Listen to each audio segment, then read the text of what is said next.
we go. We are live. Thursday, October 25th. Myself for right now. No Laffy. But if he pops in, we'll have him. Seems like a running theme here. No worries. Got a 4-gamer today. What do we got? Pistons, Cavs, Magic, Blazers, Thunder, Celtics, Lakers, Nuggets in the late night hammer spot. Last night was good. I'm very happy with it, how it went. Nothing crazy, but plus money, and that's really all that matters to me. I like waking. I mentioned it in our premium Slack. I like waking up with any sort of amount of money in the positive. Changes my entire outlook on the day, and that's how yesterday worked out. I'm happy with the dudes that I ended up on. I have Fantasy Cruncher Rewind here. I had just enough of Giannis to match the field. That went obviously pretty well. Shout out to Adam for projecting Giannis at like 72 fantasy points and all of us telling him he was stupid. Turns out it was a little low. But I was way over the field on Embiid, way over the field on Curry. I'll be honest, didn't have all that much Kent Bazemore, but neither did the public. Good for Kent Bazemore. Good for Trae Young's foul trouble. Once Wiggins was out from Minnesota, Butler got a boost. Josh Okogie got a boost. Derrick Rose got a boost. So that opened up a little bit more value on Minnesota in a rough spot at Toronto. But all in all, I consider it a success. See, chat is roaring already. Kyle Bustle beat Chipotle Addict last night, Josh. Congrats, man. It's always fun knocking off one of the bosses, so to speak. Back in the day, it was just me playing $1 head-to-heads against Kandia, as if he even knew what was going on with the amount of volume he was playing. But just knowing that I was taking him on and seeing his plays was always like the thing that got me through. This was, 5 years ago. But I'm going to break down these 4 games for everybody. I like 4-gamers. It's usually it's a nice balance of you need to get it right. You can take some stances. Fun. Got to get this win. Olynyk swap do you any good? To asking T McB. When I saw that he was in, I did move him into 1 or 2 additional lineups in place of Kevon Looney. That was a pretty easy swap for me, but I actually had a lot of Whiteside and maintained that. Olynyk's weird, man. The Heat are just weird. Free Rodney Magruder, I guess? Who knew how important he was going to be? Anxious to see what happens to that rotation once Wayne gets back. But enough random NBA talk. Let's talk some games. First game up on the docket. Pistons and Cavs. Pistons 115.25 implied total. Cavs 108.25. What's that? 7? Yeah. Pistons. It's favored by 7. Cavs are bad, man. Are they 0-4 right now? On a back-to-back now? Not great. So we got Andre Drummond 9,500 on FanDuel. 9,000 on DK. I'm cool with it. On my first crunch, I got 60% Andre Drummond. I think he's pretty clearly the best center option, at least he's clearly the best center option from a total points perspective. If you want to get into some value, guys, it's a little bit different. But who's going to stop Andre Drummond on the Cavs? Certainly not going to be Tristan Thompson, not the way that he's been defending. I'm going to go ahead and assume that it's not Kevin Love or Larry Nance. And that's pretty much it. I don't think Ante Zizic is going to be rolling out all that much today. So I have no reason to suspect that I will be anywhere other than Andre Drummond in bulk tonight. Ownership will always play a part in that. But go to Andre Drummond. There's no reason not to. Now, Blake. Here we go. So, still feeling a little bit of the regret from Blake's 50-point barrage against the Sixers 2 nights ago. $9,200 on FanDuel, so his price went up, I believe, $400. He's $9,600 on DK. I'm not sure that I can get there on Blake. That's like, I'm probably underrepresenting him. I'm gonna give him. Here's the thing. I don't think that I'm underrepresenting him, but let's talk it through. So I mentioned, I think on one of the shows yesterday, but I do so much talking that I forget what I say to the public and what I say in like a Slack chat. So if I repeated some of this yesterday, my apologies, but it's still important. In this table, I have two columns. This is the points per possession I project based on my model. This is taking into account everything. I'm projecting out a line of, field goal attempts and assists per possession and steals and blocks and turnovers and building a line. And I get Blake at 0.624 fantasy points per possession. Now, if all I look at are Blake Griffin's fantasy points scored and the amount of possessions he's on the floor, and I use a little bit of a decay, so I weigh games that happened recently significantly more than games that happened, let's say last year or 2 years ago, whatever. I get Blake at 0.585 fantasy points per possession. So right now, my model is 7% higher on Blake. I only use this column here, the one that's just on the raw projection. I only use that as a barometer to see how well guys have been playing. And my model is projecting Blake like well higher than that. Now that usually gives me pause. I have him at 42.6 fantasy points on FanDuel. It's relatively equivalent on DK. And I think that's a fair price, or a fair projection. If I were to move him closer to his actual performance, and I'm not just going to overreact to the 3 or 4 games that have happened so far here, although you can make a case that that's fine, but I can't bump him up higher. I already have him significantly higher. A plus 7% is probably the highest of anybody I have on the slate right now. Now I adjust these throughout the day, but I can't see me touching anything for Blake right now. So I think he's fine at 9,200 on DK. On my first crunch, I got 24% Blake.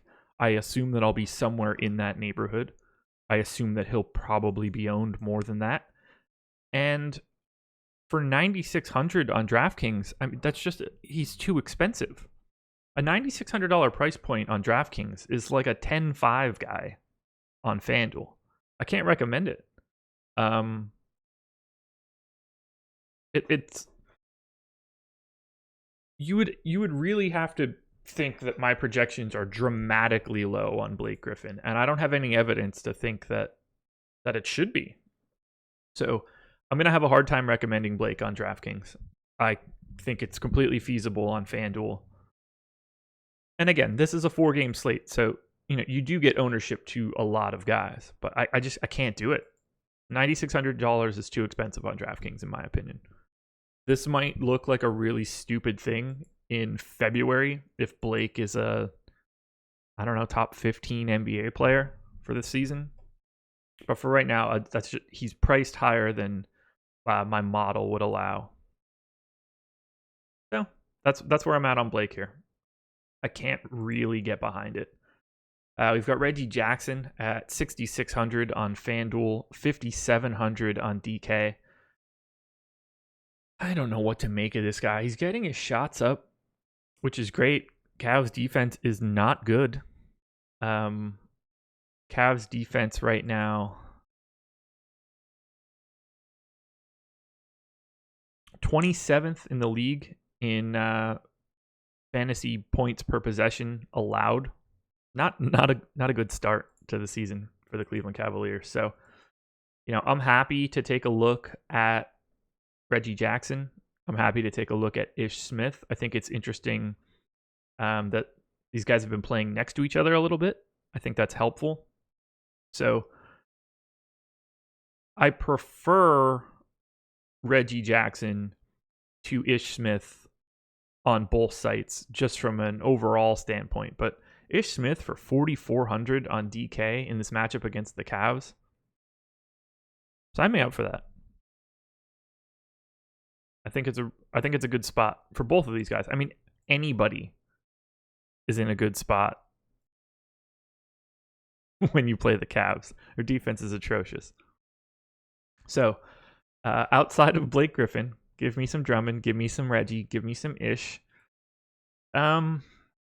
Reggie Bullock, I have him in for 29 minutes. He's 4,700 on FanDuel, 4,500 on DK. What did I get on the crunch? I would guess very little. Yeah, 1% Reggie Bullock. He's just not normally a guy that I end up with too low of a usage guy, so I'd be interested to see how that goes. Stanley Johnson burned me pretty heavily during that Blake monster game. 4,600 on FanDuel, 3,900 on DK. He's just really bad offensively. His offense is offensive. Yeah, I'm making that joke. But he's a 0.37 fantasy points per possession guy.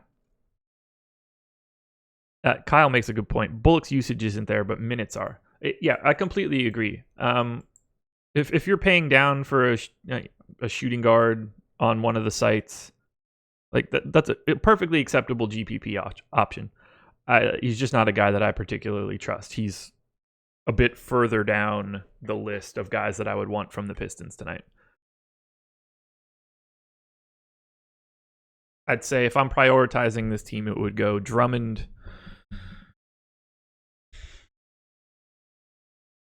Reggie, Ish, and then Reggie Bullock. Let's see on FanDuel.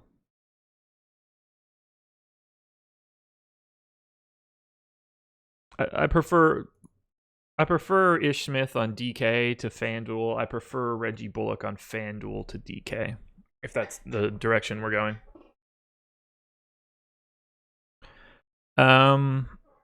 Let's check out chat here. Eric, yo Josh, longtime fan. How do I enter 250 lineups at once? I download on Fantasy Cruncher, but then I can't figure it out. So you export. Here. So you would. This was my most recent crunch on FanDuel. I think I still have it up. You'll export here to CSV. This will be all of the crunch. So I would save that somewhere. Then on Fantasy Cruncher, or on, for in this case FanDuel, but whether it's FanDuel or DK, similar process. But on FanDuel, if I were going to enter this tournament, I would do enter new lineup, upload lineups from CSV, and then you just upload that crunch, and then you're good. If you're looking to make changes as the day is going on, both FanDuel and DraftKings have like an edit feature. So if I'm sure you're playing DK, and this explanation is useless, but both sites have a CSV template for your entries. You want to download that template and then just paste over all of the lineups. So the template would look something like this.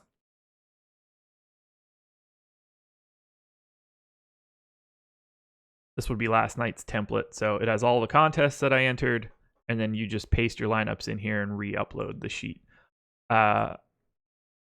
I'll do a video about this from start to finish for FanDuel and DK. Maybe Monday? Upload to FanDuel DK video. There we go. I made a note. I'll put a video out on how to explain it. There's probably a little bit of information as well on the Fantasy Cruncher website. That would be free to sort of explain how to do that, but we'll put out a good one for you. I think that's probably enough on the Pistons. Ernie Bowling, Laffy sleeping in. I have no idea. I hope he's sleeping in. I hope so, at least. Let's go to the Cavs. Cavs is not a very good basketball team right now. We've got Kevin Love, 8,800 on FanDuel, 8,500 on DK. I mean, somebody's got to do it. I got him in 0% of my lineups on FanDuel in my first crunch. He's I even have him projected a little bit more than what his raw points per possession has been. Now, Love is someone where I think that you could probably shade that a little bit higher just because of how dramatically his system and everything is changing with LeBron out there. But even going with a 5% boost on that, Kevin Love doesn't appear to be a guy that I'm going to get all that much today. I'm assuming you can only do this via PC and not mobile. Yeah, I have no idea how you would want to do 150 lineups from your phone. I can't recommend that at all. You might be better on your phone than me, but I mean, you'd have to copy things to like Google Sheets, I would guess. Something along those lines. Seems like a lot of work. Buy a laptop would be my recommendation. We got Cedi Osman, 6,900 on FanDuel, 5,900 on DK. No problem here going to Cedi, particularly on DK, 5,900. What is his positional eligibility on DraftKings? Just small forward. That's kind of annoying. Either way, I don't have much of an issue there going to Cedi. You should see the minutes. Larry Nance. No. I mean, what's the point? 4,800 on FanDuel, 4,400 on DK. Where is he?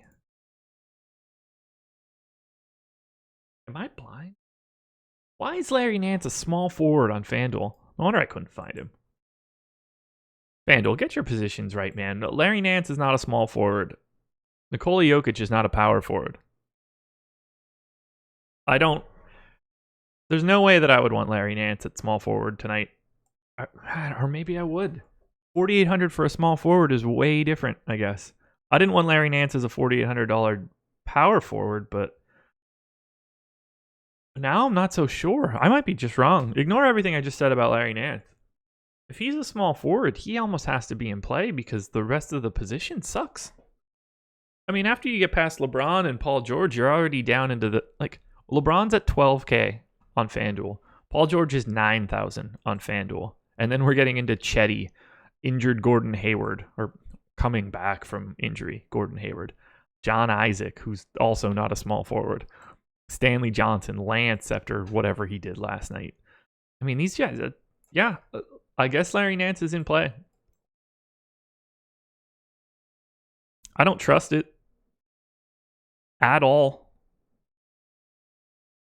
But if he's going to be a small forward, then knock yourselves out. What is he on DK? Okay, so he's power forward center. Okay, that's fine.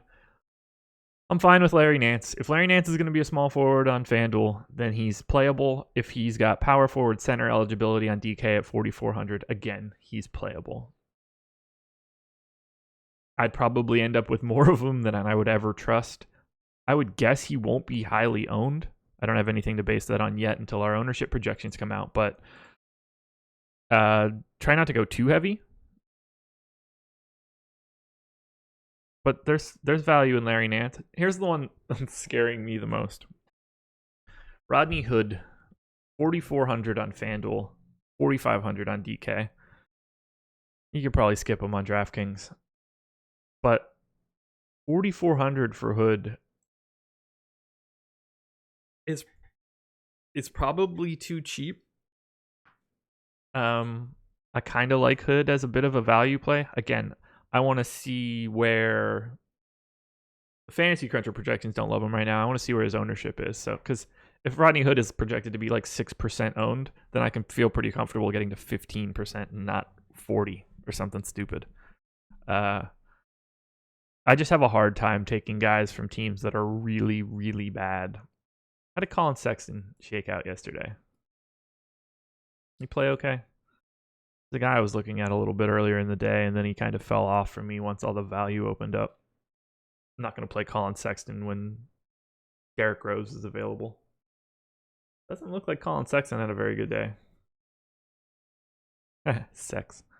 Yeah, 17 fantasy points in 25 minutes. Look, if you want to punt at point guard, 3,900 on FanDuel, 3,800 on DK, it might be worth a shot. Not a lot of point guard defense out there on the Pistons. Pistons as a team been neutral in terms of their fantasy points allowed. So if you want to punt at point guard tonight, go to Colin Sexton, but I think there are better options there. So, in summary, not going to Kevin Love. Fine with taking a look at Chetty. Fine with taking a look at the small forward, Larry Nance. Whatever. And then Rodney Hood at 4,400 on FanDuel is a little bit of a deep cut. God damn. No thanks on George Hill. No thanks on Tristan. I mean, you can make a case for Tristan if you think that he's going to have to play additional minutes against Andre Drummond. He's really the only body that works. So, if you want to bump Tristan Thompson up to like 29 minutes or so, I can see it, but I just wouldn't be happy about it. Yeah, I mean, look, Tristan Thompson is the only capable person of at least physically matching up with Andre Drummond. So if you think he's going to get more minutes, I think that's a stance you can take. That would scare me a little bit. Tristan Thompson has not been the defender that he has been in the past. So that doesn't make me like Drummond any less. It might make you like Thompson slightly more.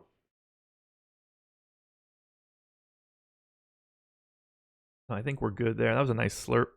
DJ Killikev, I definitely got lucky with my Stevenson 0.77% owned. Yeah, I had him in a couple lineups, actually.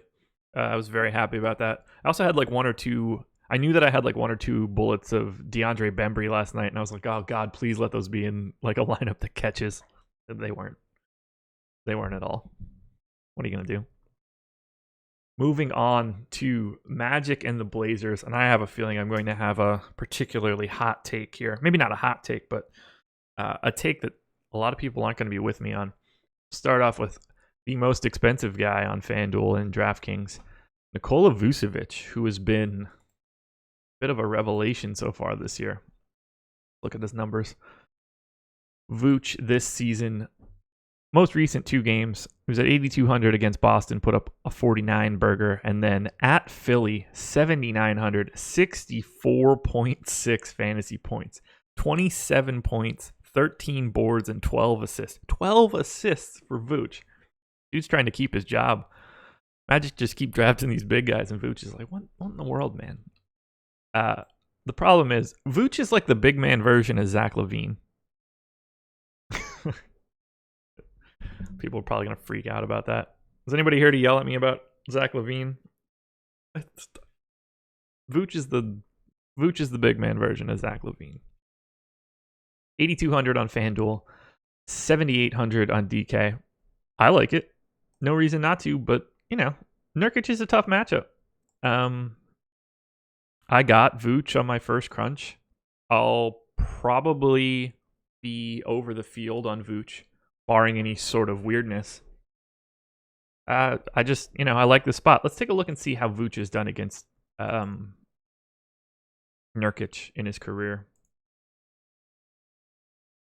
Aaron, by the way, I will respond to your email from 2 days ago soon. Sorry about that, man. Do I think game stacks are a thing now with pace up sky high? More than they were before.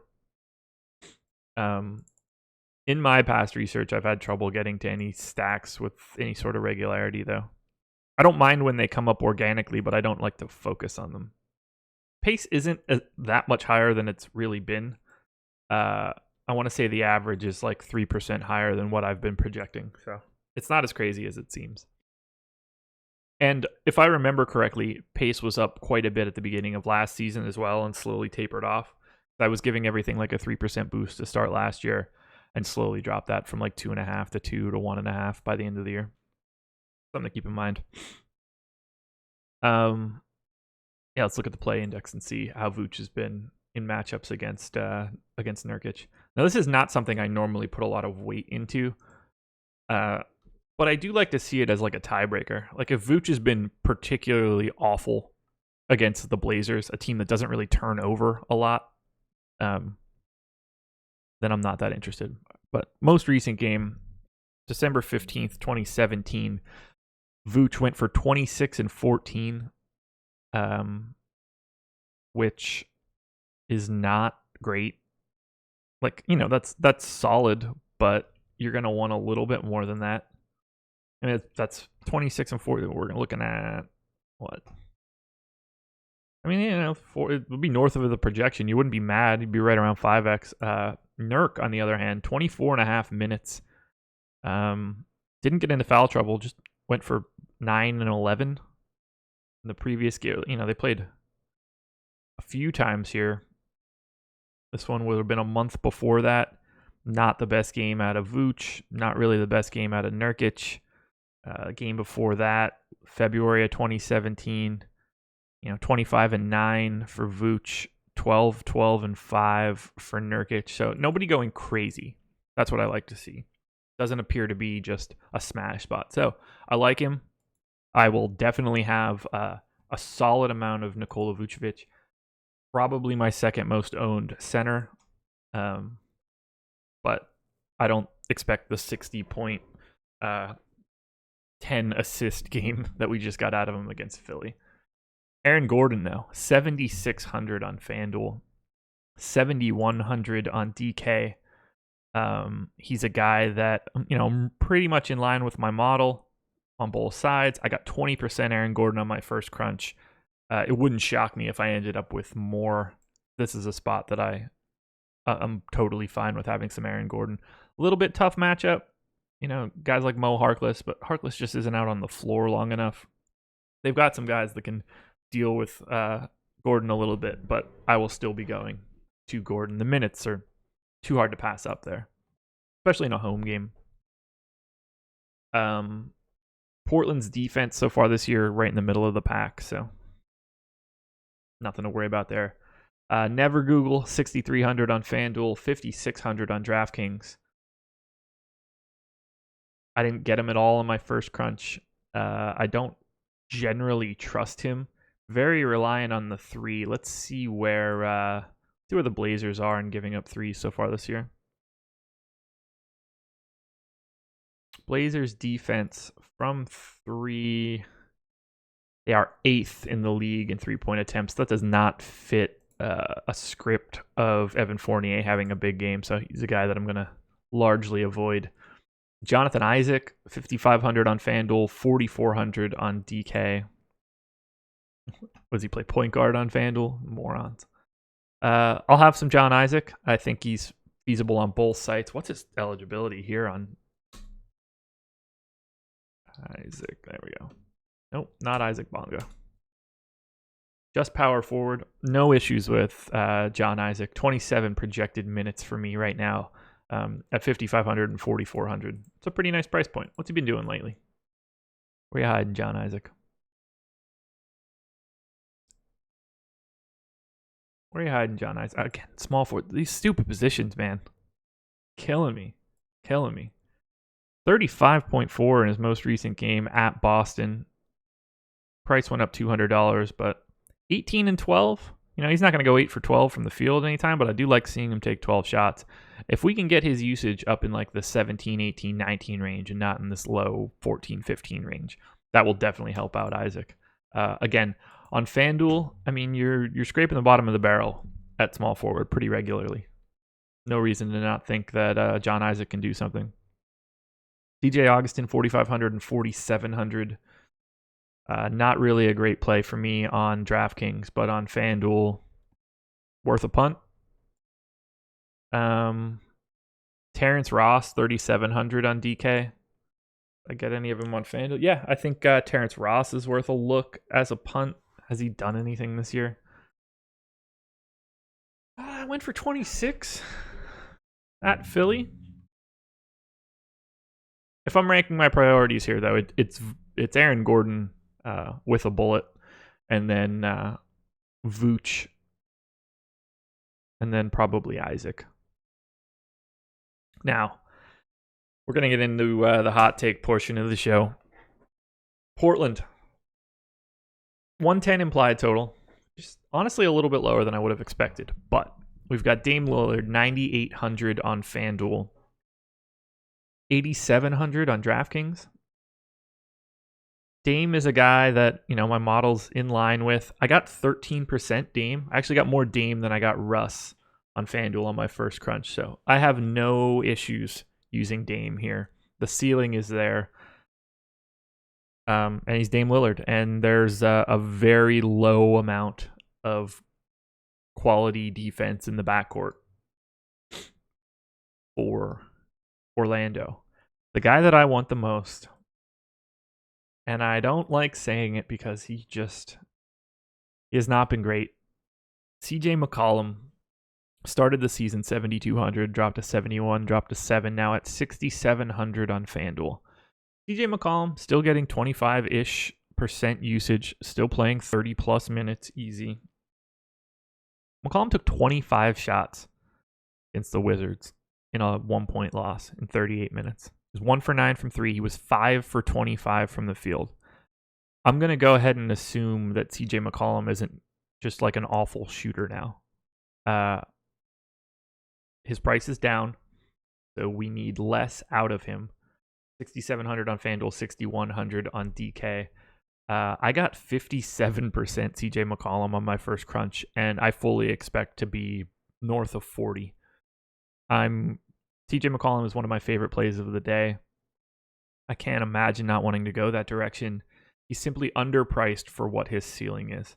A fantastic play, in my opinion. One of the best of the day. So load up your CJ McCollum. He's not going 5 for 25 from the field on a night-to-night basis. If he does, I'd be shocked. So CJ, very, very clear. I'm anxious to see his ownership because I think it's a testament to see, like, quote-unquote, how smart everybody's getting. How much people are paying attention to price changes because he's just underpriced. So give me some CJ. Oh, show. Moving on, Nurk, not a guy that I'm looking at very heavily. He came up in one lineup.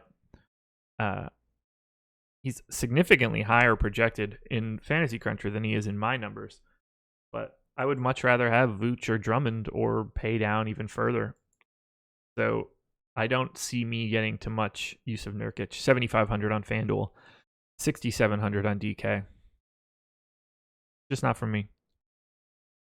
Similarly, I don't have a ton of interest in Aminu, 5,400 on FanDuel, 5,000 on DK. You can do it. He's just perfectly acceptable. Mo Harkless, I will get a little bit at 3,800 and 3,700 on a 4-game slate, but you don't want a lot of Mo Harkless. Just not that kind of player.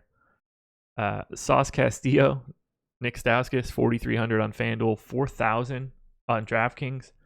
Raise your hand if you expected Sauce Castillo to be getting run this season, because I certainly didn't. I figured he'd be more likely to be out of the league. I tried to search for Castillo. Yeah, it's probably not going to come up on Fantasy Cruncher when you search a nickname. Unbelievable job. So Stauskas so far, 30 fantasy points at 3,600 against Washington. You know, a garbage 1 of 5 from the field against the Spurs, but 32 fantasy points against the Lakers at min salary on FanDuel. Now he's up to 4,300. I have absolutely no problem using Nick Stauskas here, but the price point isn't what you want. Stauskas at 3,500, 3,600, 3,700, sure. Stauskas at 4,300, a little bit tougher of a sell. So I'm good there. I don't really have much interest in anything else. I want all of the CJ McCollum shares. I want some of the Dame Lillard shares. Give me a very tiny amount of Mo Harkless at 3,800 on FanDuel. Hopefully it's one of those days where he knocks down a ton of corner threes. Let's take a look at that. So Orlando has been 28th in the league in 3-point attempts. They do cut down the corner threes so far, but they are just giving up threes in bunches. Now Mo Harkless is like the king of the corner three, if I remember correctly. Yeah, 90. Oh, no. You've been shooting. Oh, that's accuracy. Where's volume? Yeah, 78th percentile for forwards in terms of percentage of shots from corner three. So, doesn't totally play into that hand, but I mean, the Magic give up a ton of threes. Certainly makes me like guys like Dame Lillard and CJ McCollum more. an interesting game, but CJ is the clear play in this entire game for me. Moving on. T McBee, where are you capping ownership for a 4-game slate on Fantasy Cruncher? Do you have a matrix for game size and caps like I do with baseball, or am I doing it more by position and feel? So for basketball, it's a little bit different. I'll usually let it, depending on the slate size, I'll usually go somewhere in between 60 to 80 to start and see where I'm at. And then I'll start adjusting individual players once we get our ownership projections out to put me at a level over and under certain people. Because there are certain situations where I want 80% of CJ McCollum tonight on a 4-game slate. There are only so many options. And unlike baseball, I don't have to worry about CJ McCollum going 0 for 4. I mean, he might go 5 for 25 from the field, but generally speaking, he's at least going to play and provide something. So I'm much more likely to go really high on ownership. Trent Watkins, this is Cleaning the Glass. It's Ben Falk's site. Used to be in the Blazers front office for a bit, maybe the Sixers too. He put this site out last year. Think of it sort of like the Fangraphs of basketball. I love this site. I couldn't recommend it anymore. I mean, you can get a decent amount of this information from NBA.com, but I just really like supporting Ben's work. So cleaningtheglass.com, I use it every single day for many, many, many hours. And I mean hours. Let's move on. OKC in Boston. This is such a weird game, man. Oklahoma City 106.75, Boston 105.25. So Oklahoma City 1.5 point favorites at home. Oklahoma City not great so far this year. Their effective field goal percentage on offense, dead last. They can't buy a bucket. Aaron Borchert, where do you get your DVP data? So I don't look at DVP at all in terms of my model. I don't buy it. I do look at there's NBA.com has like defensive stats for the team. So I will look at that to see how a team is performing, but I don't look at any individual stuff. I might individually adjust someone after looking through some of the matchup data on NBA.com, but I don't believe in saying like, oh, so-and-so team is 5% worse against point guards. That's just, it's bad information. I hate that it's out there. I hate that people even want to use it. There were times where, you would see someone's DVP on one DFS site and they'd be like the 4th ranked team against point guards. And then on another site, they'd be like 18th. It's all about what play-by-play data they're using, how that play-by-play guy is assigning positions. So like, one site might have Ben Simmons assigned as a point guard. One site might have him assigned as a small forward. What does DVP matter if both of those things are opposite on different sites? It's really hard to get that sort of picture. So I would rather use the game total and a holistic amount of, so like this chart here is from NBA.com. This is all of the stats that have happened to the team's opponent. So this is everything that Denver has done, Denver's opponents have done. On a per 100 possessions basis. Their fantasy points per 100 possessions, 11% lower than the league average. I would rather know something like that than dig into any sort of positional breakdown. And even then, it's not as if I'm going to lower the Nuggets opponents' projections by 11% right now. I'd say probably 3% either direction, maybe 4% as you get in the middle of the season if someone's egregiously bad or good. I think that's about as far as you can go in either direction.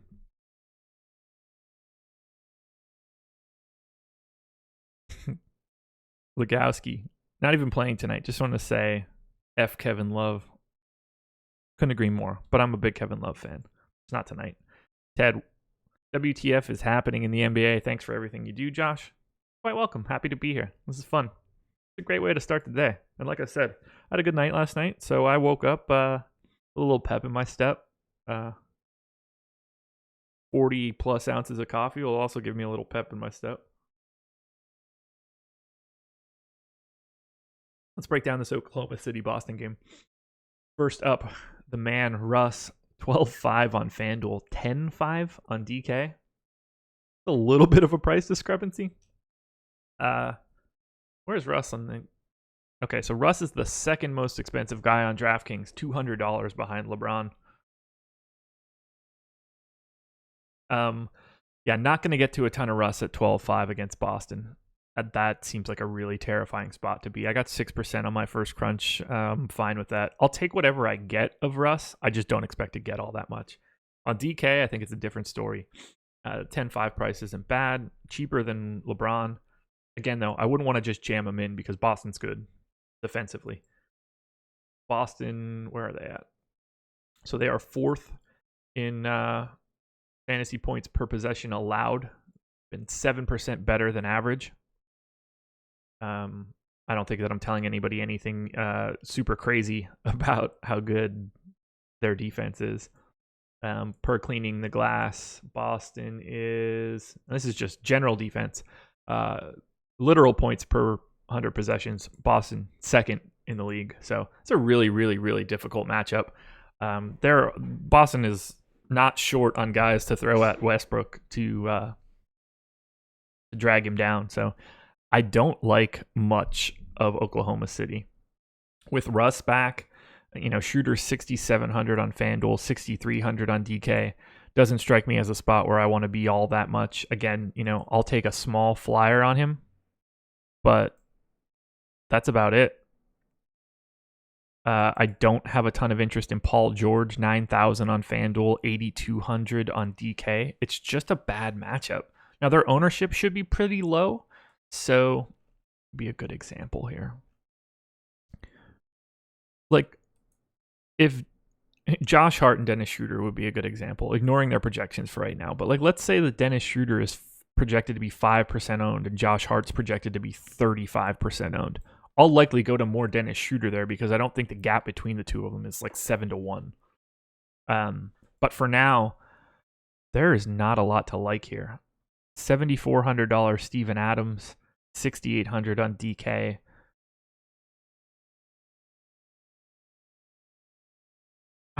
That'd be interesting. How has Steven Adams been against the Celtics in their most recent few games? I would think that he would give Horford some problems.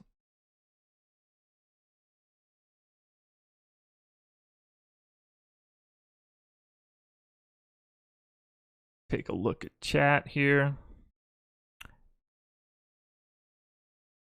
Aaron, you're getting a ridiculous amount of Russ. I assume you mean on DraftKings. I can't imagine you're getting that much of him on FanDuel. Peter, as a Celtics fan, our defense is very overrated. Look, man, I don't know how else to say this other than you're just simply wrong. Nothing in the statistics of the Celtics defense, whether it be last year or so far this year, backs up that take.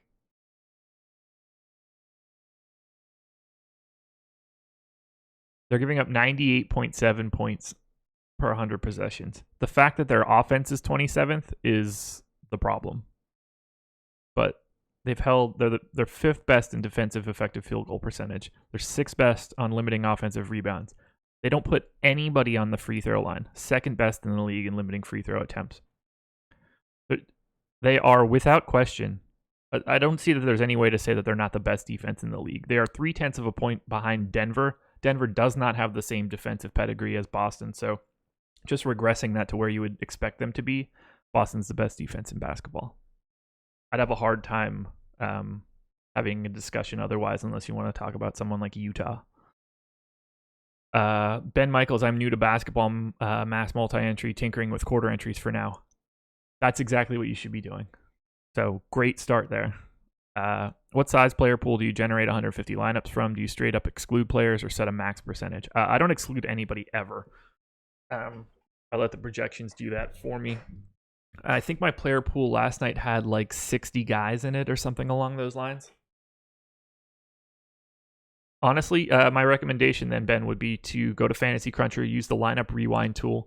It's totally free. And just test out different settings, numbers of uniques, see how that relationship happens with, how many guys end up in your player pool and adjust from there.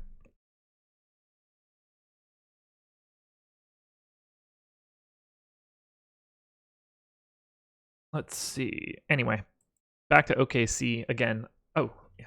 God, see, I'm all over the place. I don't have anybody to keep me pointed towards true north. It's all on you, chat. You guys, too many questions. Not that I don't mean that legitimately, but I get distracted really easily. It's probably all the coffee in the morning. Adams against Horford last year in March, 14-7, went for 7-10. Yeah, I don't see me wanting to have too much Adams here. Can't do it. T McBee, 56 players for 150 lineup. Yeah, I was in that neighborhood. And if you're interested in playing the quarter or interested in doing MMEing on FanDuel, it's tough because it's either a jump from a quarter to either the $4 or the $4.44, depending on the day, which is a jump from $37.50 to $600. At least last night, I assume they do it regularly, but I caught it last night.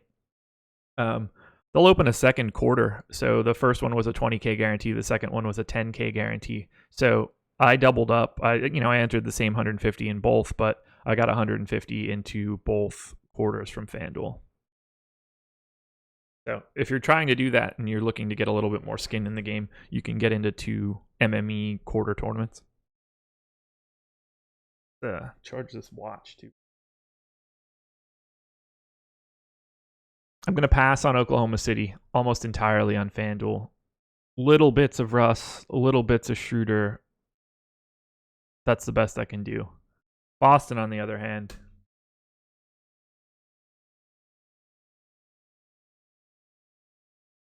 Kyrie Irving.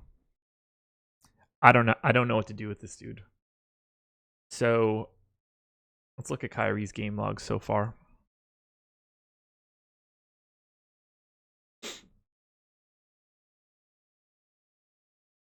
Kyrie, 8K against Orlando, went for 44. Perfectly acceptable Kyrie game, but still 2 of 8 from 3. 2 games before that, he was 1 for 6. Not so sure why he's not shooting as much. You would think that would come around, but still 30% usage in the most recent one. So his shot is off, but his price is down. He's 7,700 now. If he's 7,700, now I'm going to, admittedly, I got 0. Zilch, 0, nada, Kyrie on my first crunch. But here's what I want to take a look at. Kyrie per my model, 0.525 fantasy points per possession. Kyrie just using his regressed fantasy point totals per possession, 0.572. 8%. My model has him 8% lower. That raises a red flag to me. Makes me feel like I'm underrepresenting Kyrie Irving in some way. So I'm going to bump him up a little bit in terms of my raw projections. Nothing crazy, just up a couple extra percent, but now I dropped him from -8% to -5%. I like Kyrie here. Oklahoma City's defense is not all that great. They're 19th in effective field goal percentage. They are 17th overall in defense. So as of right now, 7,700 for FanDuel, 7,300 for Kyrie on DK. I will have more than the 0% I see here. His ownership will play a big part in that, but I at least want to be with the field. I see way too much upside in Kyrie here, especially for, I'm sure that he wants to go at Westbrook. Jason Tatum, 6,700 on FanDuel, 6,600 on DK. I got a little bit of him on FanDuel.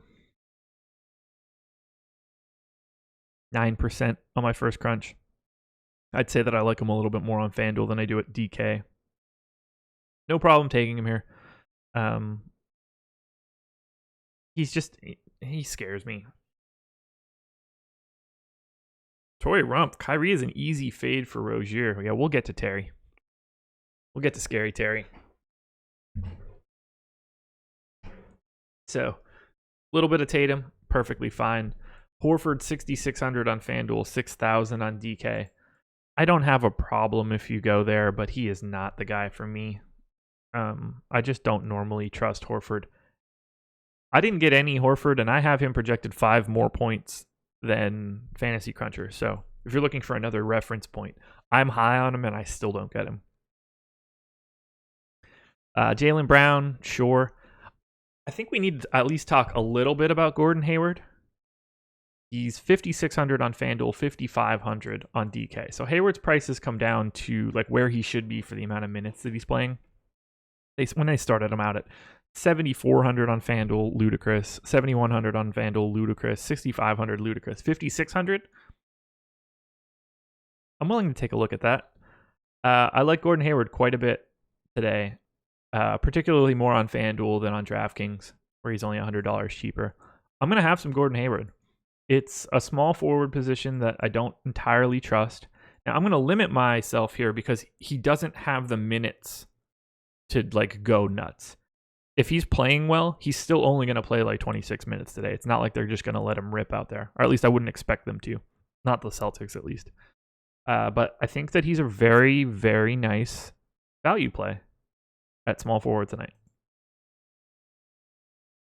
Jaylen Brown, not a guy that I terribly love that much. He's $100 cheaper on FanDuel than he is on DK. Not for me. Marcus Smart, I think, is a nice value. 4,500 on FanDuel, 4,100 on DK. I got Smart in 14% of my lineups. No issues there. He might even play a couple extra minutes if they want to just run him out there to aggravate Russ.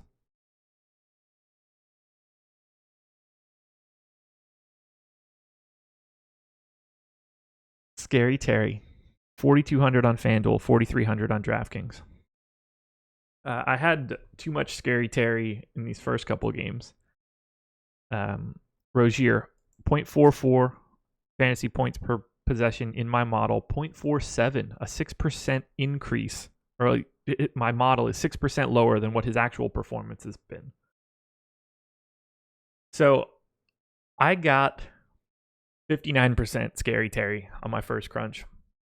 I don't limit anything. I just want to see where everything shakes out. So my model is lower than what his actual performance has been. And he's running into 60%. So Scary Terry is the guy that we need to take a closer look at. Rozier only played 15 minutes against Orlando. That was a game where I had a lot of him, much like what you're seeing here. He's super volatile. There are only so many minutes to go around for everyone on Boston. They're simply too talented. So I love the idea of Terry Rozier in a GPP. I'm going to have him. I am by all accounts, I should have him more than the field.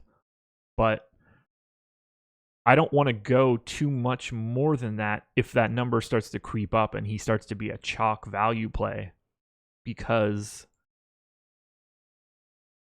he can crater and play. Like, I have him in for 24 minutes right now, but if he plays 15, it doesn't matter what happens, no matter how well he's playing. You're not going to get there on 15 minutes.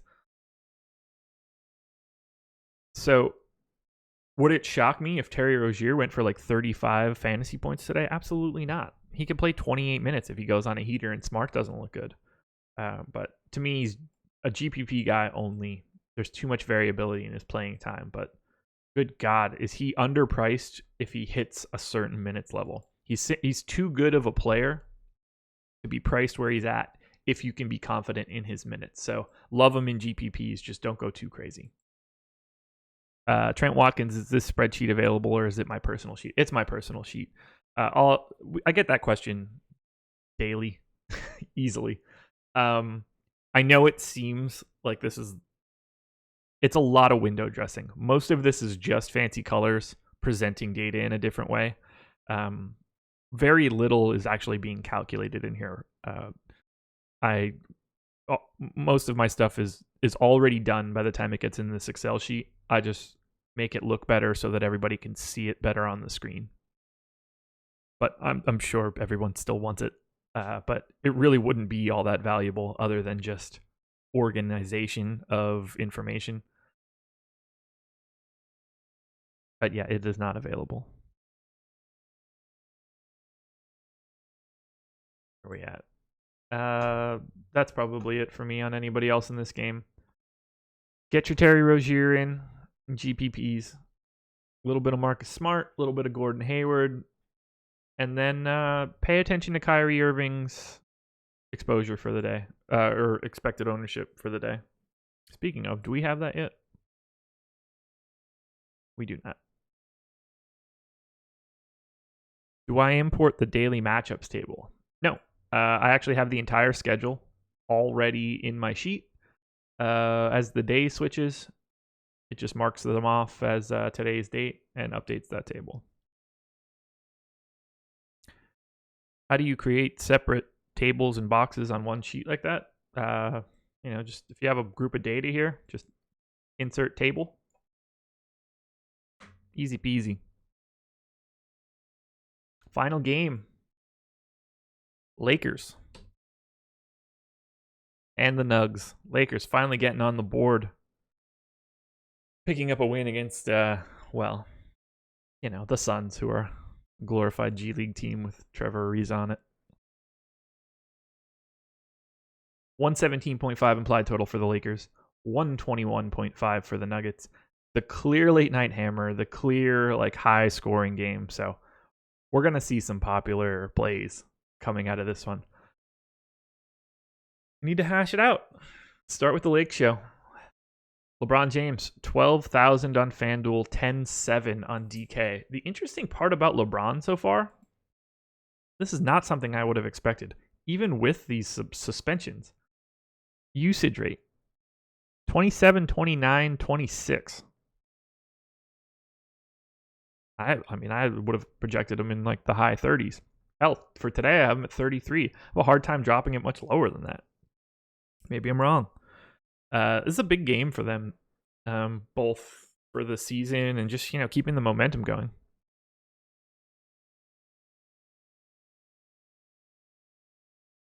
I like LeBron. It's hard not to. He's $3,000 more expensive than Paul George. There's just no other talent at small forward position. Can't do it. I want to avoid him. But real LeBron is in there somewhere, I think. I hope.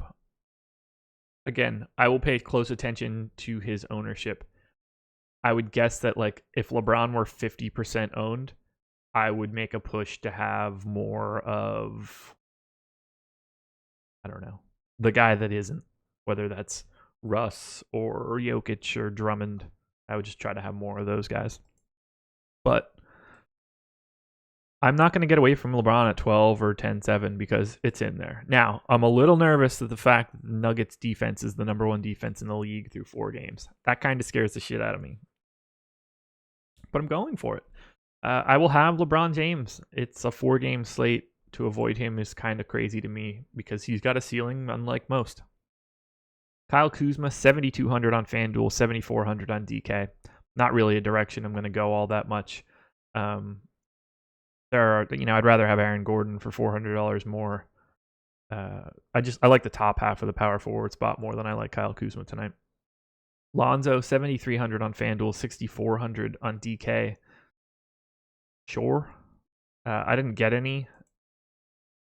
It's a better spot because Jamal Murray's a little dinged up. Let's see, Lonzo's most recent game, 33.4 at 7K. Price went up. I'd be surprised if I had anything more than a flyer on Lonzo. How can I find ownership percent before I draft on FanDuel? Subscribe to Awesemo.com. We have ownership projections. Boop. And I hope I updated this. I did. Use of promo code NBA Strategy, 3-day free trial.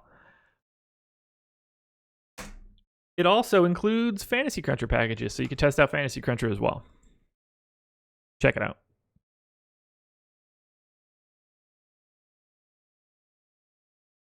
Scott Woodhall. Josh, do you have your ceiling projections in Fantasy Cruncher to do your crunches? I do use... So, I've explained this once now, and I got to watch the way that I say it. I use the same projections that I post to awesemo.com. I use as my projections. However, I upload differently to Fantasy Cruncher because I want to get more guys at the high end than the low end. So I boost up based on overall projection and salary. Now that I can drop my lowest guy, I wanted to change the way that Fantasy Cruncher outputted my teams. So guys with high projections get a boost. Like, for example, when I crunched for FanDuel, I had LeBron in at 116. That is not what I think he's going to be from a projection standpoint. But I need to get him more in my crunches, so that's what I do.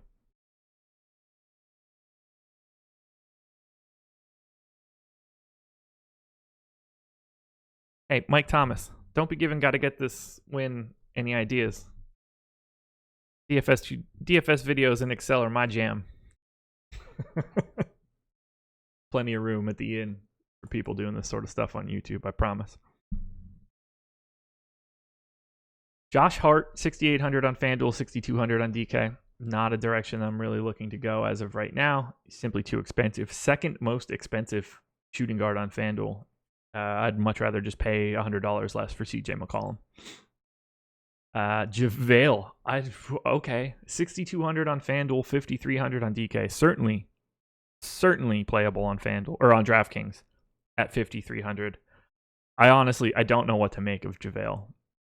He's putting up stats. I didn't get any JaVale here. That's probably a mistake. I'm 4 points or so underneath Fantasy Cruncher's projection. So he's a guy that I'm going to dig into a little bit more. I have a hard time trusting JaVale. I think he's just on a little bit of a heater. Can I discuss the number of unique settings and how max players per team stacks is ideal when making 150? The more games on the slate, you likely want to use more uniques. Everything plays a role in everything else. So if you're using high randomness, you need less uniques. If you're using low randomness, you probably want more uniques. I don't touch max players per team. That's basically it.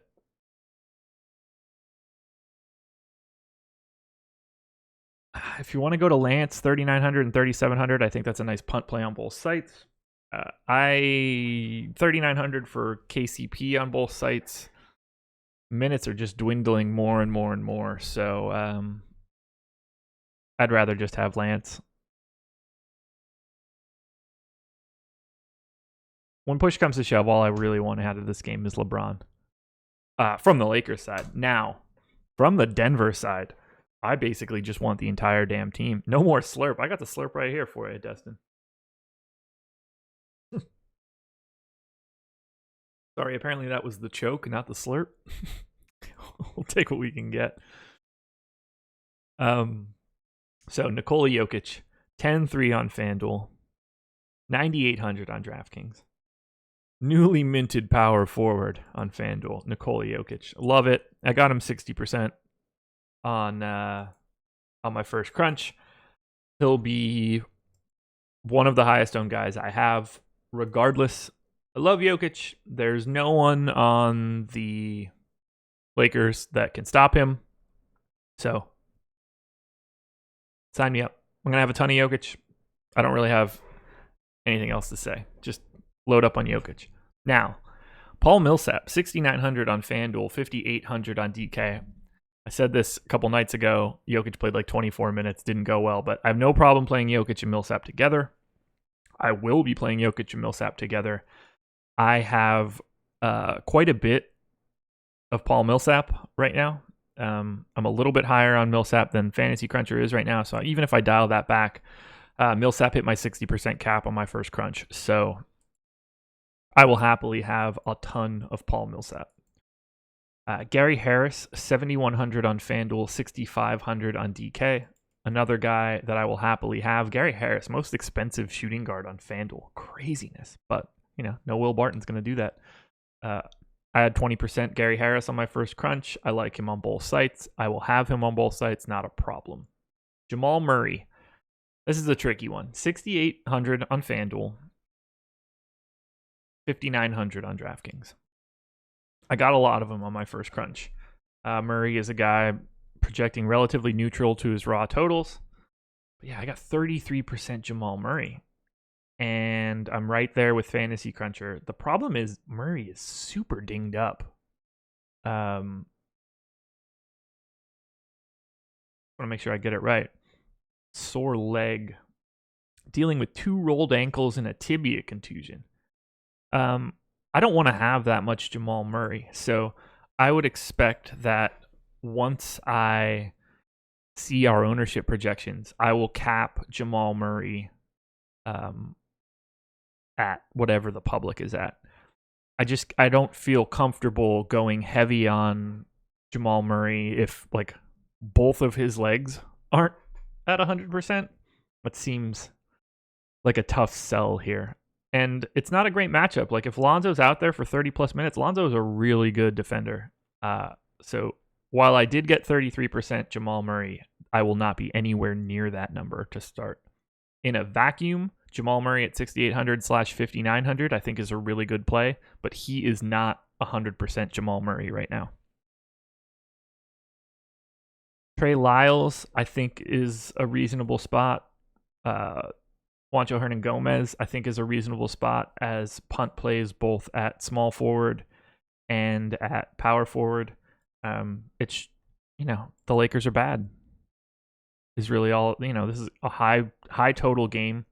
It should be really, really up and down. And I'll take my chances on punts in games like this. But as always, pay close attention to projected ownership. Because if Trey Lyles somehow ends up being projected to be 27% owned, go somewhere else. Pick somebody else. It's just not the direction you want to go. I got through 4 games in an hour by myself. That's not bad. It's really bad. I should go through this shit in 15 minutes. Can't help it. I simultaneously love and hate the sound of my own voice. All right, let's go position by position. I'll go over all the guys that I like. One last quick summary. At point guard, I'll have a very small amount of Russ. I'll take whatever ends up popping up. I'll probably have double the amount of Dame than I will to Russ. Kyrie is going to be totally dependent on where we project his ownership, but I definitely want shares. He's underpriced. Reggie Jackson, Ish Smith, those are the guys that I'll be looking to closest. I don't really have a ton of confidence in anything at point guard, so I'll probably be spraying a little bit more. At shooting guard, it's CJ McCollum for me. He will be, let's call it a core play. I will have an overwhelming amount of CJ McCollum, barring any changes to like lineups or scratches. I can't see that changing, but I will be live before lock from 6 o'clock to 7 o'clock with Fast Eddie Fear. And we will have Alex Osimo Baker on from 6:15 to 6:30 talking about his big $200,000 win Tuesday night. So tune in to be sad about not having 200,000 like I am. Love CJ. Little bits of Schroeder are fine. No thanks on Fournier, Brown, Clarkson, Bullock. A little bit of Smart is cool. I'm not going to have 57% Rodney Hood, but I do want to look there as a bit of a punt play. Similar for Terrence Ross. Similar for Langston Galloway. But really, I guess I don't need this. I can close this and take this out of my ear. I don't have the hum in my ear. It's all CJ McCollum for me. So that's the direction I want to be. Small forward, LeBron. I'm going to have a lot of them, probably 50% if I had to guess. I'll have very little Paul George, if any, very little Chetty, if any. I want to take a run at Gordon Hayward, a little bit of John Isaac, a little bit of small forward Larry Nance, which is preposterous. And then, throw some punts around at Juancho and Lance. There's a lot to like at that bottom end of small forward, all those sub 400 or sub 4K guys. Chris Hernandez, Laffy not getting paid today. Power forward. Nikola Jokic, love it. He's going to hit my ownership caps. I'll have probably somewhere in the 60% range. Blake, 9,200. You can get there for a little bit, but it's a little scary. Not looking to Kevin Love. I will have a decent amount of Aaron Gordon. Won't really go to any Kyle Kuzma. I'll have quite a bit of Paul Millsap. And then a little bit of Tatum, Trey Lyles, maybe like a skosh of minimum salary, Pat. And finally at center, for me, it's essentially just Drummond and Vooch. If anybody else pops up, that's fine. I think that taking a flyer on someone like Tristan Thompson, if you think that he's going to play more minutes because of Drummond, is a very reasonable stance to take. But I have enough money left over to just pay for a lot of Andre Drummond. I think that's it, guys. Hour and 11 minutes in, 4 games down. We'll have the deeper dive. I hope so. Laffy and Adam at 5 o'clock up until 6, and then myself and Fast Eddie Fear going from 6 to 7. Tons of content right now. We have I have a Slam Dunks article, 2 or 3 picks from me every night. Goes up on the website. Whoever is not on the show with me in the morning writes what we call the deep dive article. So today would have been Adam writing it, since Laffy was quote unquote on the show with me. Adam will be going through each position with a pretty heavy eye. So check that out. It's one of the better DFS columns I see, if not the best, in terms of just full on information. Juan Quintero, boring. I learned nothing. Nice to have you, man. Please come back. I'll be here tomorrow and every Monday through Friday for the entire NBA season. So if it's super boring, I don't know, play it before you go to bed. It should help you out. If I had the voice of my history teacher, I'd probably go to bed. Yeah, and if you guys can give me a like or subscribe, I didn't ask at the beginning, or at least I don't remember if I did. Like and subscribe, really helpful. It's a benefit for us. How did I do last night, Jacob Thomas? I did well. 80% ROI, something along those lines. 82, 83, somewhere in that neighborhood. Click that thumbs up, though. T. McBee knows what's what. Trying the 150 lineups for the first time in the quarter on FanDuel. Wish me luck. Sean, that's exactly the way that you should be doing this. That will be our recommendation. Play the softest tournament at the lowest stakes you could possibly find. Use mass multi-entry to be able to diversify yourself and try to catch a winner. Miguel, how is ownership calculated? It's not just calculated. There are quite a few things that go into our ownership projections that change throughout the day. So it's not just a straight line formula for us. It's a little bit more complex than that. So that's why when we have to make changes, they don't just roll out really quickly. They're a little bit more involved than that.